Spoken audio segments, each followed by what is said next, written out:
and be more flirtatious too, you know. I mean, she gains a certain... Bonjour à toutes et à tous et bienvenue sur Icônes et Silences, la chaîne où les mystères des plus grandes légendes prennent enfin la parole. Le public la voit souvent sourire avec élégance sur les marches du Festival de Cannes, couronnée d'innombrables prix et saluée par le monde entier. Mais derrière ce célèbre regard de glace, derrière cette posture impeccable, se cachent des décennies passées à cohabiter avec des fantômes psychologiques. À 72 ans, l'icône intouchable du cinéma français, Isabelle Huppert, brise enfin le silence sur le prix cruel que l'art a exigé d'elle. Ce n'est ni l'argent, ni les scandales de la presse qui l'ont marqué, mais quelque chose de bien plus intime, de bien plus profond. Sous les lumières aveuglantes des projecteurs, Isabelle Huppert a toujours été le visage majestueux et mystérieux de la France. Elle représente la femme qui n'a peur de rien devant l'objectif, celle qui ose incarner les âmes les plus tourmentées de notre société. Pourtant, en coulisses, loin des applaudissements, se trouvent d'innombrables blessures invisibles. Comment une icône parvient-elle à garder son propre équilibre lorsqu'elle prête son corps et son esprit à la douleur des autres? Qui a véritablement pris en otage la paix intérieure de cet artiste exceptionnel au fil des années? Aujourd'hui, à l'automne de sa vie, elle déchire le voile de la perfection, elle confronte ouvertement le regard impitoyable d'une industrie et l'exigence terrifiante des réalisateurs qui n'ont jamais cessé de repousser ses limites émotionnelles à l'extrême. Elle ne cherche pas à détruire avec haine, mais elle nomme avec une lucidité glaçante les dynamiques invisibles, ses attentes démesurées et ce sacrifice psychologique d'un système qui absorbe la vie. Elle révèle comment le cinéma, cette magnifique machine à fabriquer des rêves, s'est parfois transformé en une entité dévorante. Mais pour comprendre comment elle a pu atteindre ce sommet vertigineux, pour saisir l'origine de cette armure invisible qui fascine tant le public, il faut d'abord remonter à la source de son art. Son voyage vers la gloire absolue ne commence pas par la tragédie, mais par un environnement surprenant qui a forgé sa résilience inébranlable. Qu'est-ce qui a poussé cette jeune fille privilégiée à plonger volontairement dans les ténèbres de l'âme humaine ? Il faut d'abord comprendre que le point de départ d'Isabelle Huppert déjoue tous les stéréotypes misérables des artistes torturés. Issue d'une famille bourgeoise parisienne cultivée, elle possédait un environnement parfait, une éducation privilégiée et un confort absolu. Pourtant, c'est cette apparente perfection qui cachait une curiosité insatiable pour les failles de l'esprit humain. Son ascension vers les sommets du cinéma mondial n'a pas été fulgurante par hasard, mais par une volonté farouche de repousser ses propres limites.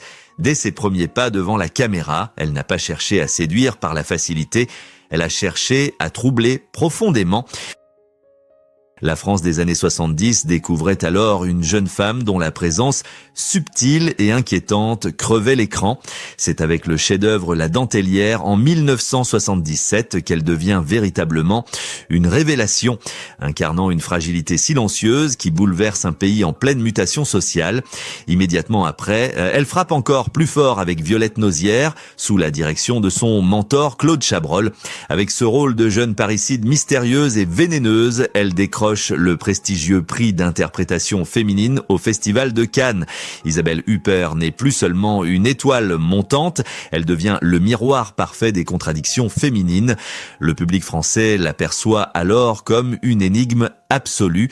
Contrairement aux idoles chaleureuses de l'époque, elle construit consciemment une image distante d'une grande rigueur intellectuelle, que la presse surnomme rapidement la reine de glace. Son talent exceptionnel dépasse très vite les frontières de l'Hexagone pour conquérir le monde entier. Aux États-Unis, en Europe et jusqu'en Asie, son nom devient le symbole ultime de l'excellence du cinéma français. Elle fascine les spectateurs internationaux avec sa capacité unique à jouer des femmes d'une complexité effrayante, naviguant sur le fil du rasoir sans jamais basculer dans la caricature. Des décennies plus tard, sa performance magistrale et éprouvante dans La pianiste de Michael Haneke, puis son triomphe dans le thriller implacable, Elle, de Paul Verhoeven, confirme définitivement son statut de légende vivante vivante mondiale. Chaque rôle complexe, chaque récompense internationale prestigieuse ajoute une nouvelle dimension à ce monument intouchable pour le public dévoué. Chaque nouveau film mettant en vedette Isabelle Huppert est une promesse d'intensité rare, un voyage vertigineux dans les zones d'ombre de l'âme humaine. Au sommet vertigineux de sa gloire, elle connaît évidemment la joie intense de l'accomplissement artistique et l'admiration inconditionnelle de ses pairs. Elle devient la femme la plus nommée de l'histoire de la cérémonie des Césars, une véritable institution culturelle à elle seule. Cependant, cette stature majestueuse demande une énergie vitale absolument colossale au quotidien. Plus l'artiste monte haut dans l'estime du public, plus l'air autour d'elle devient rare et étouffant. L'enthousiasme léger de la jeunesse laisse peu à peu place à une conscience aiguë de la responsabilité écrasante qui pèse désormais sur ses épaules. Elle doit continuellement maintenir cette façade d'invulnérabilité face aux médias exigeants. Mais derrière chaque immense succès public se dissimule un tribut invisible et cruel. L'art exige toujours son dû avec une précision implacable. À force de prêter son propre corps et son esprit aux personnages les plus sombres, les plus détruits et les plus violents du paysage cinématographique, une fracture intime commence inévitablement à se dessiner. Comment l'esprit d'une femme, aussi forte et préparée soit-elle, peut-il rester totalement intact après avoir abrité tant de névroses et de désespoir fictionnel, alors que les applaudissements triomphants résonnent encore dans les immenses salles de festival? Le silence glacé de sa loge devient progressivement le théâtre d'une bataille intérieure terrifiante, une épreuve muette qui ouvre doucement la porte aux heures les plus difficiles de son parcours. Tandis que le public admirait Isabelle Huppert rayonnante sur les écrans du monde entier, la réalité derrière les caméras se dessinait avec une dureté que peu de gens pouvaient soupçonner. La gloire, avec ses tapis rouges et ses trophées scintillants, cachait une exigence psychologique absolument terrifiante. Le grand public voyait la perfection, la maîtrise absolue de son art, mais ignorait les nuits d'insomnie et l'épuisement mental. Car son choix de carrière n'a jamais été la facilité. Elle a délibérément choisi d'incarner des femmes brisées, des victimes de violences psychologiques, des prédatrices ou des âmes en perdition. Ce choix audacieux a eu un prix intime colossal. Chaque rôle devenait une entité vorace qui s'installait dans son esprit, réclamant une part de son énergie vitale. L'industrie du cinéma, fascinée par sa capacité à tout endurer, l'a poussée toujours plus loin dans les abysses de la noirceur humaine. Les grands réalisateurs, bien qu'ils fussent des génies incontestés, se sont parfois comportés comme des architectes impitoyables de sa douleur fictive.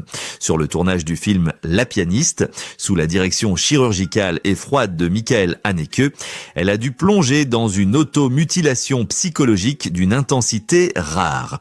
Il fallait livrer la folie, la perversion et le désespoir total d'Erika Kohut sans aucun filet de sécurité émotionnelle. Le système cinématographique ne protégeait pas la femme derrière l'actrice.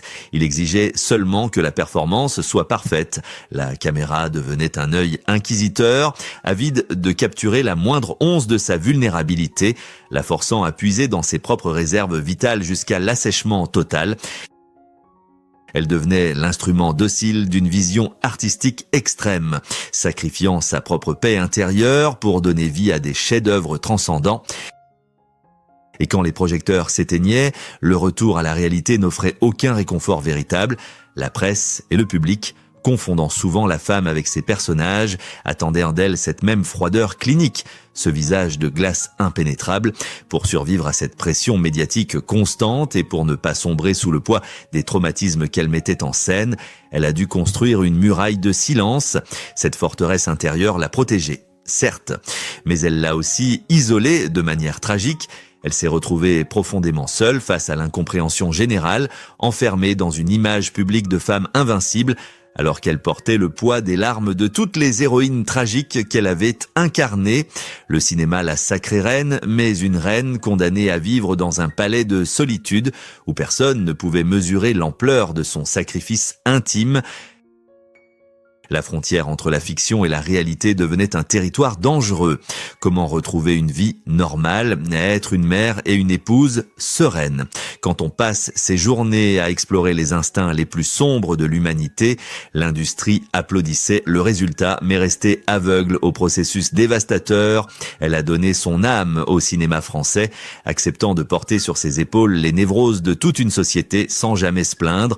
Cependant, l'accumulation de ces rôles d'une noirceur insondable a fini par créer une fissure dans l'armure, alors que le monde continuait de célébrer son talent inépuisable. Une tempête intime se préparait dans l'ombre de son immense succès. La pression montait inexorablement, la forçant à s'isoler encore davantage, jusqu'à ce qu'un moment de rupture devienne inévitable dans ce parcours parfait. La tragédie d'Isabelle Huppert n'a jamais éclaté dans les pages des journaux à scandale. Elle s'est jouée dans le silence assourdissant de son propre esprit, à force d'incarner la perversion, la froideur et le drame absolu. Une confusion terrifiante s'est installée dans l'inconscient collectif. Le public et les médias ont commencé à superposer le masque de ces personnages d'Yarn sur son propre visage. Elle n'était plus seulement l'actrice de génie. Elle devenait, aux yeux du monde, cette créature glaciale, distante et impénétrable qu'elle jouait si bien à l'écran. L'industrie cinématographique, autrefois bienveillante, l'a peu à peu enfermée dans cette prison dorée. Les réalisateurs ne la contactaient plus que pour lui confier les rôles les plus torturés. La considérant comme une machine infaillible, capable de tout supporter sans jamais s'effondrer, elle est devenue la victime tragique de son propre talent exceptionnel, piégée dans une image publique qui la privait de sa chaleur humaine. Chaque jour devenait une lutte épuisante pour prouver qu'elle existait au-delà de ses rôles macabres, mais l'écho de sa véritable identité se perdait dans le bruit assourdissant de son propre succès public. Ce vertige psychologique a atteint son apogée lors des décennies d'immenses succès internationaux. Alors que les trophées s'accumulaient sur ses étagères, un vide immense se creusait autour d'elle. L'industrie l'avait hissée sur un piédestal si haut que plus personne n'osait l'approcher de manière authentique. Elle se retrouvait totalement isolée au milieu de la foule mondaine, ignorée dans sa propre vulnérabilité. Les journalistes ne cherchaient plus à connaître la femme derrière le mythe. Ils voulaient seulement interroger le monstre sacré. L'icône de glace, ce délaissement émotionnel de la part d'un milieu qu'elle avait tant enrichi de son art a provoqué une crise intérieure profonde et silencieuse. Elle s'est sentie abandonnée par ce même système qui la célébrait, condamnée à porter seule le poids écrasant de toutes ces vies sombres qu'elle avait ressuscitées devant la caméra. Pour se protéger de cette déshumanisation rampante, elle s'est retirée encore plus loin dans sa forteresse de mystère. Elle a choisi l'ombre pour préserver ce qui lui restait de lumière intérieure, refusant de se justifier face à un monde qui préférait le fantasme à la réalité. Mais le silence, même le plus majestueux, finit toujours par peser trop lourd sur les épaules d'une femme blessée. Combien de temps peut-on cacher la vérité derrière un visage de marbre avant que la coupe ne déborde? Car le moment viendrait où cette carapace devait inévitablement se fissurer, laissant échapper une voix que personne n'attendait. Le temps a passé et l'industrie croyait que cette reine de glace garderait ses secrets pour toujours. Mais à 72 ans, lors d'une rencontre intimiste et bouleversante, Isabelle Huppert a finalement décidé de briser ce silence majestueux devant un public captivé. Elle n'a pas utilisé la colère ou la vengeance, mais une lucidité tranchante qui a glacé l'assemblée. D'une voix calme, elle a décrit ce système cinématographique qui a trop longtemps confondu le dévouement artistique avec le sacrifice humain, sans prononcer de condamnation judiciaire pour détruire des carrières. Elle a pointé du doigt les créateurs d'images, ces grands metteurs en scène de la cruauté qui exigeaient à des actrices qu'elles s'arrachent l'âme pour une prise parfaite. Elle a évoqué le rôle de ces réalisateurs dont la vision extrême nécessitait de la briser psychologiquement et d'un système de production qui regardait cette destruction intime comme une simple performance récompensée par des prix. Ce fut un moment de pure révélation. Elle a raconté comment, pendant des décennies, on lui a demandé de porter les pires traumatismes de la société sur ses épaules, de devenir la victime perpétuelle ou le monstre insensible, sans jamais lui offrir un espace pour guérir. Elle a dénoncé l'aveuglement d'une industrie qui considérait le corps et l'esprit d'une femme comme un matériau inépuisable. Le public, d'abord choqué par cette vulnérabilité inattendue de la part d'une femme si secrète, a rapidement ressenti une vague d'empathie profonde. Les larmes n'étaient pas dans les yeux d'Isabelle, elles coulaient sur les visages de ceux qui l'écoutaient. Ils comprenaient soudainement que chaque récompense soulevée avec un grand sourire cachait une part d'elle-même définitivement laissée sur un plateau de tournage. En prenant la parole, elle n'a pas seulement réclamé justice pour son propre parcours émotionnel, elle s'est levée pour protéger la nouvelle génération d'actrices, refusant catégoriquement que d'autres jeunes femmes paient ce même tribut invisible à la grande machine du divertissement. Elle a transformé sa propre douleur intime en un bouclier puissant pour les autres. La reine intouchable redescendait de son trône pour redevenir une femme solidaire, prouvant que sa véritable force ne résidait pas dans sa capacité à encaisser la violence de l'art, mais dans son courage de la dénoncer publiquement. Ce discours historique a résonné bien au-delà de la salle de conférence, bouleversant l'industrie tout entière en remettant l'humain au centre de la création. Cette prise de parole magistrale a changé à jamais notre regard sur cette icône inégalable du cinéma français. Mais quelle leçon universelle pouvons-nous véritablement tirer de ce sacrifice éclatant et de cette libération? Comment cette grande histoire résonne-t-elle avec nos propres silences et nos propres luttes quotidiennes pour exister? L'histoire d'Isabelle Huppert dépasse de loin le cadre de sa propre carrière cinématographique. Elle s'élève aujourd'hui comme un miroir implacable tendu face à l'industrie du divertissement. Son parcours nous oblige à réfléchir sur la responsabilité éthique de l'art, le prix de la gloire et le droit inaliénable de chaque artiste à être entendu.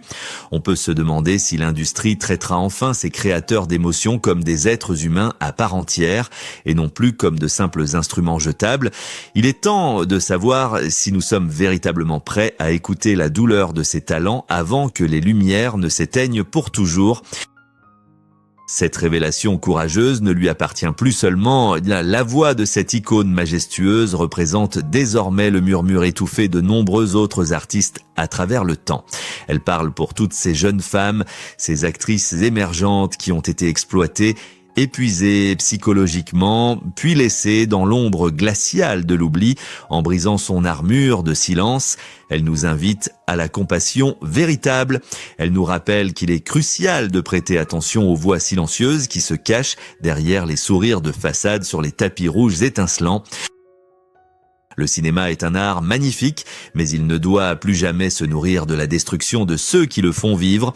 Le courage d'Isabelle Huppert nous invite à changer notre regard de spectateur, à demander plus d'humanité derrière la caméra, comme elle pourrait si bien le dire avec cette dignité inébranlable qui la caractérise. Je ne cherche pas le pardon d'un système aveugle, je veux simplement que mon histoire soit racontée avec ma propre voix, sans filtre et sans artifice.